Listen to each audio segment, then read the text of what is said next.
आज की ताजा खबरों के इस अपडेट में बात करेंगे देश भर की तमाम बड़ी और काम की खबरों की। इसके अलावा सरकार की ओर से आज लिए गए कुछ महत्वपूर्ण फैसलों, जारी किए गए कुछ नए नियमों की। इसके अलावा बैंक खाता वालों के लिए एक जरूरी और महत्वपूर्ण खबर निकल कर सामने बताएंगे आपको आगे इस अपडेट में। इसके अलावा गूगल क्रोम और फायरफॉक्स ब्राउजर यूज करने वाले लोगों के लिए बड़ी खबर। गूगल क्रोम और मोजिला फायरफॉक्स यूजर्स को सरकार ने जारी की है चेतावनी। क्या है ये पूरी बड़ी खबर बताएंगे आपको आगे इस अपडेट में। इसके अलावा किसानों के लिए खुशखबरी, 2000 रुपए जारी होने के बाद आया है पीएम किसान सम्मान निधि योजना को लेकर एक और बड़ा अपडेट। क्या है ये पूरी बड़ी खबर बताएंगे आपको आगे इस अपडेट में। इसके अलावा भारत में 5G को लेकर एक बड़ी और महत्वपूर्ण खबर निकल के आए सामने, बताएंगे आपको आगे इस अपडेट में। इसके अलावा भारत में इलेक्ट्रिक व्हीकल सस्ते होने को लेकर भी एक बड़ी और महत्वपूर्ण खबर है, बताएंगे आपको आगे इस अपडेट में। इसके अलावा 1 जुलाई से बैन हो जाएगा सिंगल यूज प्लास्टिक। इन कंपनियों ने सरकार से मांगी है राहत। इस खबर को भी जानेंगे पूरे विस्तार से। इसके अलावा कुछ एजुकेशनल और जॉब रिलेटेड कुछ महत्वपूर्ण बड़ी खबरें बताएंगे आपको आगे इस अपडेट में। इसके अलावा कुछ टेक्नोलॉजी से जुड़ी बड़ी खबरें बताएंगे एक एक करके इस अपडेट्स में। साथ ही आज की तमाम बड़ी और काम की पूरी 20 खबरों की बात करेंगे आगे इस अपडेट्स में। बात करते हैं आज की पहली बड़ी खबर की, तो कोटक महिंद्रा बैंक ने सेविंग अकाउंट पर एफडी पर ब्याज दरों में की है बढ़ोतरी। प्राइवेट सेक्टर के कोटक महिंद्रा बैंक ने गुरुवार को सेविंग अकाउंट और फिक्स डिपॉजिट यानी एफडी की ब्याज दरों में बढ़ोतरी का ऐलान किया है। निजी बैंक ने ऐलान किया है कि सेविंग अकाउंट पर ब्याज दर को बढ़ाकर 4% किया जा रहा है, जो पहले यहाँ पर 3.5% सालाना थी। सेविंग अकाउंट पर नई ब्याज दर 13 जून 2022 से प्रभावी होगी। वही कोटक महिंद्रा बैंक ने फिक्स डिपॉजिट पर ब्याज दरों में 15 बेसिस पॉइंट तक का इजाफा यहाँ पर किया है। एफडी की जो नई ब्याज दर है वो 10 जून 2022 से ही लागू यहाँ पर हो गई है, यानी आज से यहाँ पर लागू हो जाएगी। वही बैंक ने 1 साल से ज्यादा की अवधि की एफडी पर ब्याज दर को बढ़ाया है। वह 365 से 389 दिनों में मेच्योर होने वाले एफडी ब्याज दर को यहाँ पर 5.40% से बढ़ाकर 5.5% यहाँ पर कर दिया है। बात करते हैं अगली खबर की, तो गूगल क्रोम और फायरफॉक्स का इस्तेमाल करने वाले लोगों के लिए बड़ी खबर। सरकार ने इन दोनों ब्राउजर्स के लिए जारी की है चेतावनी। गूगल क्रोम यूजर्स के लिए चेतावनी जारी की गई। दरअसल भारत सरकार की एजेंसी ने इसको लेकर वार्निंग दी है। दरअसल कंप्यूटर इमरजेंसी रिस्पांस टीम यानी CIRT-IN ने क्रोम के साथ कुछ यहाँ पर मोजिला फायरफॉक्स के प्रोडक्ट को लेकर भी चेतावनी यहाँ पर जारी की है। दरअसल CIRT-IN ने बताया है कि क्रोम और मोजिला जो फायरफॉक्स है उसमें कुछ यहाँ पर प्रोडक्ट्स में खामी की वजह से हैकर्स को यूजर्स का डेटा एक्सेस यहाँ पर मिल सकता है, जिसकी वजह से वह सभी सिक्योरिटी मैकेनिज्म को यहाँ पर बाईपास कर सकते हैं और प्रोप्राइटरी कोड एग्जीक्यूट यहाँ पर कर सकते हैं। वही CIRT ने इन खामियों को हाई रिस्क मार्क यहाँ पर किया है, जिनमें क्रोम का जो iOS वर्जन है उससे पहले यहाँ पर जो 960.4642909 इससे पहले के वर्जन इसमें शामिल है। वही टेक जॉइंट गूगल ने बताया है कि इसने सभी खामियों का पता लगाकर उससे फिक्स यहाँ पर कर दिया। वही कंपनी ने यूजर्स को लेटेस्ट क्रोम वर्जन जो iOS का वर्जन है उससे यहाँ पर इस्तेमाल करने की बात कही है, ताकि वो इन बग्स से सेफ रहे। और इसके अलावा यहाँ पर CIRT ने मोजिला फायरफॉक्स iOS वर्जन पर 101 से पहले यहाँ पर मोजिला फायरफॉक्स जो थाई ब्रांड वर्जन है 91.10 से पहले यहाँ पर सभी को यहाँ पर अपडेट करने को यहाँ पर कहा है, यानी इसमें भी एक खामी पाई गई है। इसको लेकर इसको यहाँ पर अपडेट करने की बात यहाँ पर कही है। चलिए बात करते हैं अगली खबर की, तो इलेक्ट्रिक व्हीकल को लेकर बड़ी खबर। इलेक्ट्रिक वाहन जल्द हो सकते हैं सस्ते, ईवी बैटरी पर GST कम करने की है तैयारी।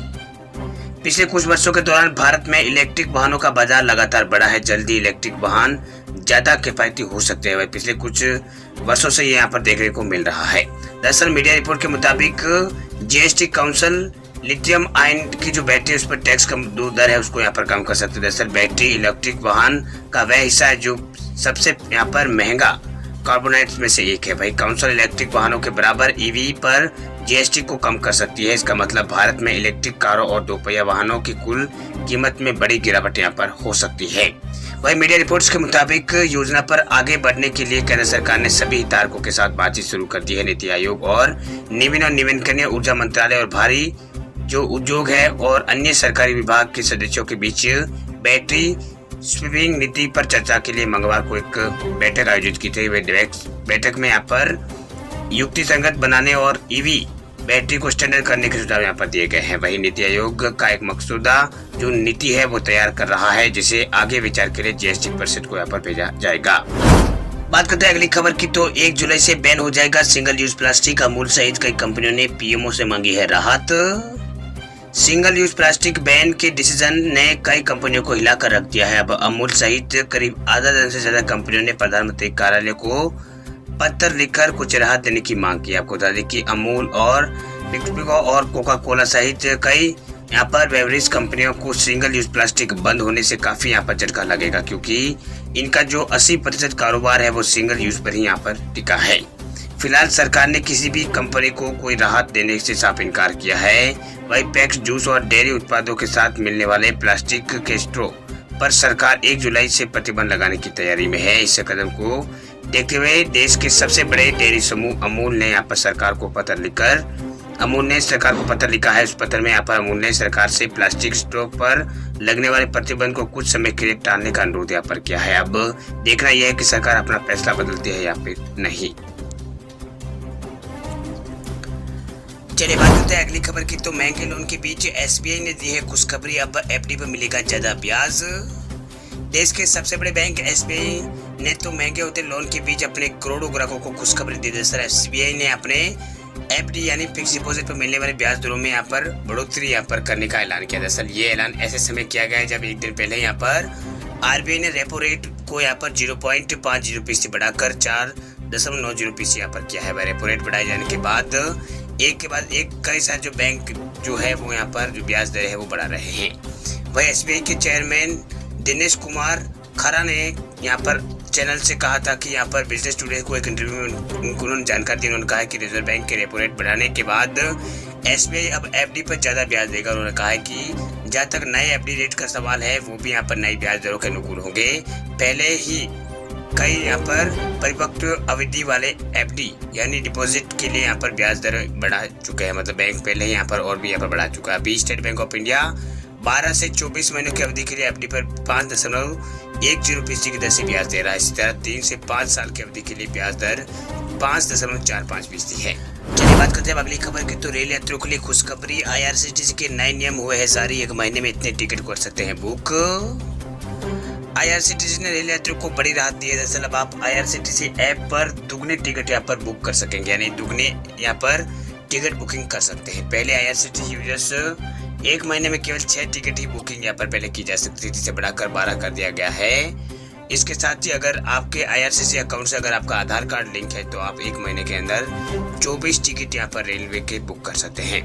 वही कोरोना महामारी के बाद एक बार फिर से यहाँ पर लोगों की आवाजाही जो देश के अंदर है वो शुरू हो गई है। ऐसे में ट्रेन है उनमें रिजर्वेशन की लिमिट की वजह से लोगों को परेशानियों का सामना करना पड़ता है, जिसकी वजह से लिमिट को बढ़ाकर अब दुगना कर दिया गया है। रेलवे के कुल रिजर्वेशन का लगभग यहाँ पर 50% आईआरसीटीसी ऐप के माध्यम से होता है। ऐसे में रेलवे का ये जो फैसला है वो ट्रेन में सफर करने वाले लोगों को राहत यहाँ पर देगा। वही आधार कार्ड को लिंक करने के लिए आपको आईआरसीटीसी की ऑफिशियल वेबसाइट irctc.co.in पर जाकर माई अकाउंट पर आधार केवाईसी के ऊपर क्लिक करना होगा। वहां जाकर अपना आधार कार्ड नंबर डालने के बाद उसे वेरीफाई करने के बाद आपका जो आधार कार्ड है वो आपके यहाँ पर आईआरसीटीसी अकाउंट से लिंक हो जाएगा। चलिए बात करते हैं अगली खबर की। तो मेक इन इंडिया को बढ़ावा देने के लिए रेफ्रिजरेटर के आयात पर लगा सकती है सरकार, बैन कर रही है विचार।